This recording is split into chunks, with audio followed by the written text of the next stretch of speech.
Hamilton aurait dû être bien plus pénalisé que ça. Ce point-là, je le comprends bien plus que tous les autres. C'est très injuste. Hamilton fait une grossière erreur, et pourtant ça lui permet de mettre un 25-0 à Verstappen. Tout ça car la pénalité n'a pas réparé le préjudice. C'est un gros sujet en F1, encore aujourd'hui. Comment on distribue les pénalités? C'est super intéressant, je trouve. Déjà, faut bien réaliser une chose, hein. Une pénalité ne pourra jamais réparer le préjudice subi. Rien ne remettra Verstappen en course. Les pénalités de points en championnat, ça n'existe également pas, et on peut pas changer le règlement d'un coup de baguette magique, normalement. Et par jurisprudence, on n'a jamais vu un pilote disqualifié pour avoir provoqué involontairement l'abandon d'un autre. Ça n'aurait eu aucun sens de le faire à ce moment-là. Et est-ce qu'il faudrait qu'on puisse le faire? Non. Moi, je pense que ce serait une très mauvaise idée. On râle déjà suffisamment sur les pénalités données à droite à gauche à tous les pilotes tout le temps. Donc est-ce que j'ai envie que la FIA ait ce genre de pouvoir? Non.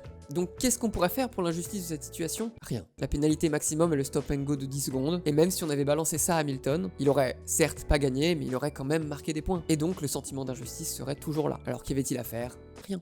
Les pilotes le savent, et depuis le karting, c'est comme ça. Parfois, on est la victime, et on ne peut rien y faire. Et je ne peux que compatir avec les fans de Verstappen, qui sont plusieurs à avoir découvert ce jour-là que le sport automobile est profondément injuste. Et c'est ça la conclusion de cet incident, si on l'isole. Parfois, le sport auto, c'est cruel. On y est pour rien, et pourtant, on perd tout. Et parfois, que ce soit lors d'accrochages, ou d'événements de course, comme des safety cars, des casses mécaniques, ou même l'arrivée de la pluie, on peut tout perdre, alors qu'on maîtrisait notre sujet. Le sport auto, ce sera toujours comme ça, et aucune pénalité ne pourra changer ça. On peut essayer d'appliquer une certaine justice, mais elle a des limites. Parfois, ça ira dans notre sens, et parfois, ce sera injuste, comme avec Verstappen à Silverstone ce jour-là. Mais, j'ai dit que ce serait la conclusion de cet incident si on l'isole. Et je n'ai pas dit ça pour rien, puisque si on replace cet incident dans la dynamique du championnat, on peut se poser une question. Est-ce que Verstappen n'aurait pas péché par orgueil? Ok, c'est le moment où je vais me faire péter la gueule. Bon, c'est pas grave, je m'en remettrai. Oui, à l'échelle de l'action, d'un point de vue tactique, l'erreur, c'est celle d'Hamilton. C'est indiscutable. Par chance,